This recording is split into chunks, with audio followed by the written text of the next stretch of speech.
Dr. Muhammad Andalas Putra bin Muhammad Ismail lahir pada 11 Ogos 1974. Beliau berasal dari Ipoh, Perak dan merupakan anak ketiga daripada 9 orang adik-beradik. Beliau berlatar pendidikan perubatan dan belajar selama 10 tahun di 6 buah universiti. Mengimbas kembali perjuangan dan misi Klinik Kurnia Sendirian Berhad sepanjang tahun 2021 dalam membantu lebih ramai orang untuk mengetahui status kesihatannya. Bukan mudah untuk senang, bukan mudah untuk bangkit. Bangkit kami penuh kenang, jatuh kami penuh sakit. Ini pencapaian dan kisah Klinik Kurnia Sendirian Berhad di tahun 2021. Klinik Kurnia beralamat di nombor 35 Jalan Orchard Heights 1, Taman Orchard Heights. Ini pada awalnya dibuka dengan satu lot sahaja. Klinik ini terletak berhadapan dengan Sekolah Menengah Tinggi Cina. Pada awal bulan Januari 2021, Klinik Kurnia telah menubuhkan pejabat urusan di Klinik Kurnia dan doktor mulai menambah kaki tangannya daripada 4 orang kepada 13 orang kaki tangan. Kemudian pada awal bulan Februari, tim Klinik Kurnia bergerak ke kilang-kilang untuk melakukan saringan COVID-19 kepada pekerja asing yang berdaftar di bawah Perkeso. Pada bulan Mac, aktiviti swab test dijalankan di luar kawasan Batu Pahat, termasuklah di kawasan Pahang, Mersing, Masai, Port Dickson, Selancar dan Muazzam Shah. Pada bulan April, program pemeriksaan kesihatan percuma PK P40 di beberapa kampung seperti di Kampung Parit Awang, Balai Gunasama, Kampung Sungai Suluh, Kampung Patah Pedang, Kampung Parit Jelutong, Kampung Petani dan banyak lagi. Pada bulan Mei, program saringan COVID-19 RTK Rapid Test Kit di kilang-kilang dan premis-premis dengan bilangan 15 sehingga 30 orang per tempat. Dalam seminggu, 3 tempat telah Klinik Kurnia lawati. Pada bulan Jun, Alhamdulillah akhirnya signboard pejabat urusan Klinik Kurnia berjaya dinaikkan dan pengubahsuaian dalaman klinik menjadi lebih teratur dan selesa. Secara tidak langsung, bilangan kaki tangan di dalam pejabat turut bertambah daripada 7 orang kepada 14 orang dan bilangan dibahagikan kepada beberapa departmen, antaranya bahagian pengurusan kewangan, pemasaran, jualan dan yang terbaru ialah khidmat pelanggan. Pada bulan Julai, doktor membantu orang ramai yang berada di kawasan sekitar berdekatan dengan klinik dengan memberikan perkhidmatan ke rumah pesakit. Hampir 10 orang telah doktor bantu. Pada bulan Ogos, Klinik Kurnia mendapat kebenaran untuk menjalankan program vaksinasi COVID-19 di bawah Selcare atau Selangkah. Penerima dos pertama pada waktu itu adalah pada tanggal 16 Ogos 2021. Pada bulan September, Klinik Kurnia mulai giat dalam pemberian vaksin berbayar. Program saringan COVID-19 RTK perkhidmatan tersebut diberikan melalui kaedah drive-thru di kawasan belakang klinik. Pada bulan yang sama juga, doktor mengambil keputusan untuk berpindah daripada Spire ke Titan, iaitu kelas keusahawanan daripada Richwork Dalam yang dikendalikan oleh Dr. Azizan Osman. Pada bulan Oktober pula, berkat kesabaran dan tungkus lumus doktor dan pekerjanya, doktor berjaya membuka satu cawangan baru di Benut, Johor, di mana beliau mengambil keputusan untuk mengambil alih klinik Rashid dan Raudah. Oleh itu, pemilihan kaki tangan baru untuk cawangan tersebut aktif dijalankan melalui sesi temuduga dan secara tidak langsung bilangan kaki tangan semakin bertambah. Pada bulan ini juga pengemasan dan pemantauan Klinik Kurnia Cawangan Benut dilaksanakan oleh doktor dan pihak pengurusan. Pada bulan November pula, Klinik Kurnia Batu Pahat giat menjalankan pemberian vaksin COVID-19 dos penggalak iaitu vaksin booster seramai hampir 3,000 orang termasuk daripada kilang-kilang dalam kawasan Batu Pahat. Pada akhir tahun iaitu bulan Disember pula, Klinik Kurnia mendapat kerjasama dengan Ahli Parlimen Batu Pahat iaitu YB Datuk Haji Muhammad Rashid Hasnun untuk menjalankan perkhidmatan khatan perdana sempena cuti sekolah. Jom kita akhiri cerita ini dengan serba sedikit ucapan daripada pengasas Klinik Kurnia Batu Pahat. Apakah perasaan doktor yang dulu dan sekarang dan apa harapan doktor untuk masa akan datang? Hai, Assalamualaikum. Saya Dr. Andalas di Klinik Kurnia Batu Pahat, Johor. Saya merupakan founder kepada Klinik Kurnia Sendirian Berhad. Klinik Kurnia mulai beroperasi sejak Oktober 2012. Sehingga sekarang berarti kita telah beroperasi hampir 10 tahun. Sekarang mulai 1 bulan 1 2022, cawangan kedua Klinik Kurnia telah dibuka di Benut.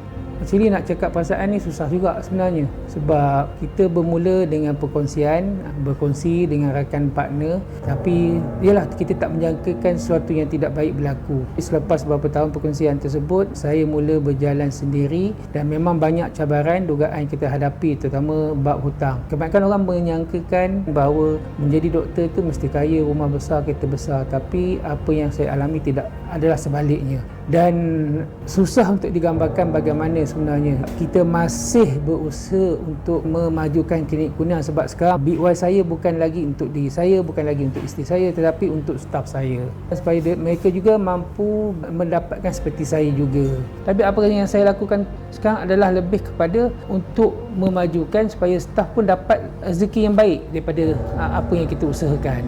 Actually kita ada business plan yang kita buat, telah diatur, telah dirancang sehingga 2040. Kita berencana pada tahun 2040 kita mempunyai 50 cawangan klinik. Di samping juga kita ingin membuka klinik wakaf kalau diizinkan oleh Allah. Perencanaan ni kita cuba ikut berdasarkan blueprint yang telah dibuat, yang mana kita simpan perancangannya. Pada tahun ni 2022 kita akan buka 3 lagi cawangan klinik, iaitu rencananya di Pagur dan Keluang. Di samping kita akan buka HQ satu di Batu Pahat. Kita akan ubah yang sekarang ni punya HQ untuk mencari rumah kedai yang lebih luas, dan kita berusaha untuk tu. Harapan saya as founder kepada staf sangatlah besar. Saya mempunyai ramai staf, yang mana mungkin tidak semua staf tahu bagaimana apa yang telah berlaku, staf-staf lama lakukan. Saya berharap semua staf dapat bekerjasama dengan baik, bekerja kerana Allah, bukan semata-mata datang untuk mendapatkan gaji, sebab apa yang kita lakukan akhirnya akan memberi efek kepada klinik dan juga memberi efek pada diri kita. Sebaik-baik manusia adalah yang memberi manfaat kepada orang yang lain. Jadi kita usaha untuk bantu menyelesaikan masalah orang lain supaya kita akan dapat pahala daripada Allah dan juga kita dapat kepuasan diri. Kenapa saya ambil klinik kurnia adalah dia bermula dengan kita kena tahu daripada awal sejarah. Sebab kalau ikutkan pada permulaan saya berkongsi bertiga, yang mana partner mengatakan ibarat saya fail dalam menjalankan klinik kurnia. Ibarat macam itulah kalau ikutkan syarat dia, yang mana saya gagal dalam untuk menjalankan klinik setia budi dan juga klinik kurnia. Saya waktu tu memang saya rasa memang agak pressure, yang mana saya perlu buktikan. Memang waktu tu saya beritahukan partner, bukan kita tak untung, kita untung, tapi kita tidak running dia sendiri. Kita yang mana kita berharap daripada doktor lain, doktor lokum, doktor staff untuk buat benda tu. Jadi kita banyak habiskan di lokum. Jadi benda tu menyebabkan macam seolah-olah diorang mengatakan saya yang gagal. Jadi apabila 2016 tu saya decide untuk take over, saya nak buktikan kepada partner yang bahawa saya boleh manage klinik kurnia ni menjadi satu klinik yang berjaya. Dan sekarang Alhamdulillah gembiralah kita boleh buktikan kepada partner yang kita mampu untuk takbir klinik kurnia membawa sehingga apa yang ada sekarang. Bukan hanya just bercakap kosong, tapi kita telah buktikan kan kita telah berjaya manage pada klinik kurnia Batu Pahat, dan kita telah berjaya buka cawangan kedua, dan pada tahun ni kita berplan untuk buka cawangan ketiga dan keempat. Just untuk proof dekat diorang, nak ketepikan apa yang diorang kata, menepis apa sangkaan diorang yang mengatakan saya tidak mampu untuk manage klinik. Apa pun bisnes saya pegang, diorang kata fail lah. Macam tu lah. Puan Azira merupakan salah seorang pekerja yang telah lama berkhidmat sejak awal penubuhan klinik kurnia, iaitu pada tahun 2015. Apa sebenarnya yang berlaku pada zaman kejatuhan klinik kurnia? Sedikit perkongsian daripada Puan Azira. Nama saya Siti Azira binti Nur Hisham. Saya berumur 29 tahun. Jawatan saya di sini adalah pengarah urusan di Klinik Kurnia Sdn Bhd. Saya mula bekerja di Klinik Kurnia pada 1 hari bulan 2 2015. Sudah 7 tahun lah saya bekerja dan berkhidmat di Klinik Kurnia.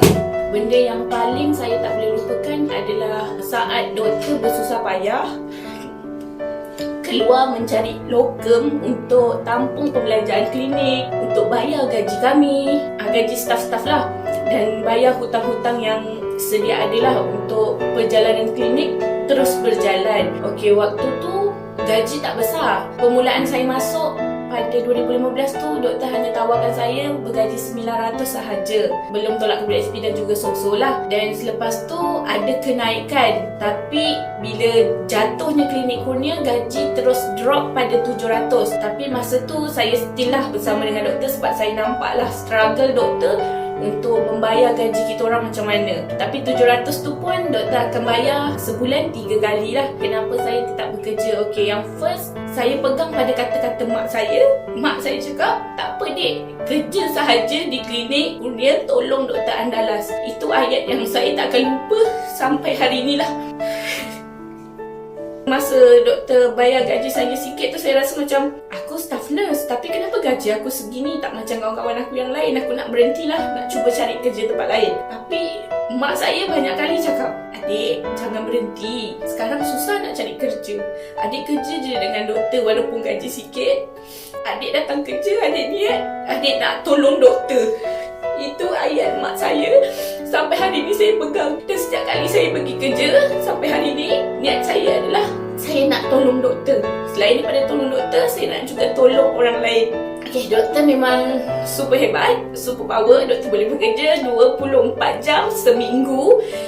Dan saya sangat-sangat berterima kasih dengan Dr. Andalas sebab masih bagi saya peluang sampai ke hari ini untuk bekerja. Dan saya janji saya akan bekerja dengan Klinik Kurnia Sdn Bhd ni selagi Klinik Kurnia Sdn Bhd ni memerlukan saya. Itu saja.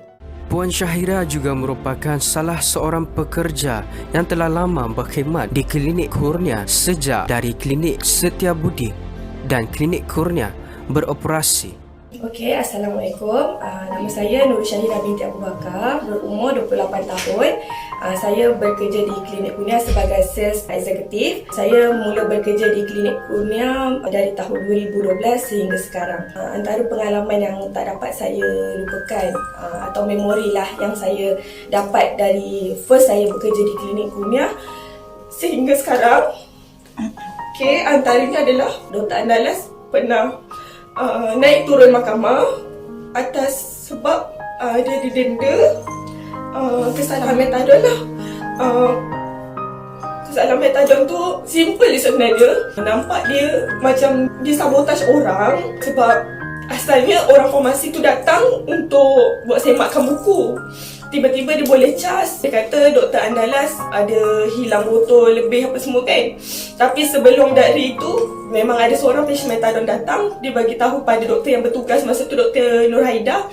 Dia cakap masa tu Dr. Nur Haida tu tengah sarap pregnant kan. Dia bagi tahu, doktor tolong jangan jual kat saya satu botol tanpa dilute sebab dekat luar ada farmasi tengah tunggu untuk ambush doktor dan staff. Kat situ kita boleh nampak memang ada antara orang yang mendengki ataupun iri hati dengan Dr. Andalas lah. Bila masa tu Dr. Andalas ada 3 rakan partner termasuk dia. Tapi waktu Dr. Andalas dalam kesusahan, partner dia 2 orang tu, saya tak boleh sebutkan nama, tinggalkan dia macam tu. Dan dia minta Dr. Andalas untuk ganti rugi setiap apa yang dikeluarkan untuk klinik lah masa awal-awal tu di Klinik Setiabudi. Tapi Dr. Andalas keluarkan duit dia sendiri untuk bayar denda, naik turun mahkamah semua. Dan Klinik Setiabudi tak boleh nak survive. Dan pada masa tu kita sebagai staff dah nampak lah yang kita takkan bekerja lama dengan Dr. Andalas dan akan keluar, akan tinggalkan Dr. Andalas. Tapi sifat kemanusiaan yang dia ada, rasa sayang pada staff, dia bawa juga saya datang ke Klinik Kurnia. Dan sehingga sekarang saya masih berkhidmat dengan dia lah. Dan antara sebab kenapa saya tak tinggalkan Dr. Andalas adalah kerana sifat dia yang tak pernah berkira dengan staff. Dia tahu saya memang tak ada basic medical, saya tak boleh semua benda. Tapi dengan dia punya cara, mungkin staff baru tak nampak, tak pernah belajar dengan dia macam mana dia ajar staff-staff lama. Kerana dia, saya ada di tempat saya sekarang lah. Dan saya mula bekerja dengan dia bukan saya terus dapat jawatan saya ni, tak. Saya dari pembantu klinik dibawa ke Klinik Kurnia dan dia grow. Dan dia ada dari 1 klinik ke 2 klinik dan sekarang ada HQ sendiri.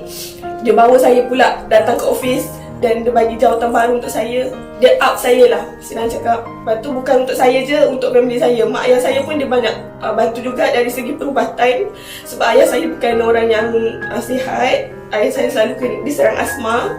Dan Dr. Andalas tak pernah berkira soal insentif bekerja bawa mak ayah datang ke klinik. Macam tu, dia support lah keluarga saya semua. Okay, Dr. Andalas, terima kasih sebab terima saya bekerja dengan doktor. Dari mula sampai sekarang, hadaplah perangai saya yang kadang agak slow juga untuk belajar semua. Dan terima kasih atas jasa-jasa doktor untuk saya, mak ayah saya dan family saya. Saya doakan semoga Dr. Andalas dan family terus sihat, dipanjang umur dan sentiasa maju jaya. Saya Dr. Andalas dari Klinik Kurnia. Tak boleh tu, kena ulang balik semula. Benda saya nak cakap ni, lupa dah. Tak apalah, saya soal je. You nak keraskan rambut saya? Oh tak apalah, biarlah merakam. Sikat lain ambil bawa. Boleh pula pakai pomade lagi. Saya rasa macam dah keras dah. Ni mesti raja rambut Wan ni sekejap ni. Pomade gambar apa ni? Halia doktor. Halia mahal. Tak ada.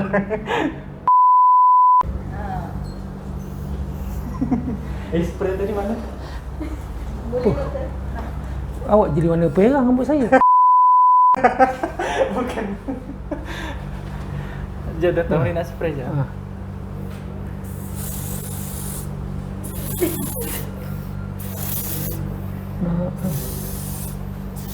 Sejuk.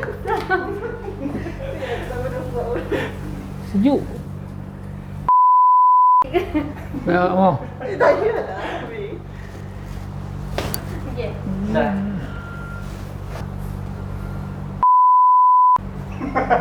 Warna perang rambut ni. Dia Okey bukan lah. warna ni.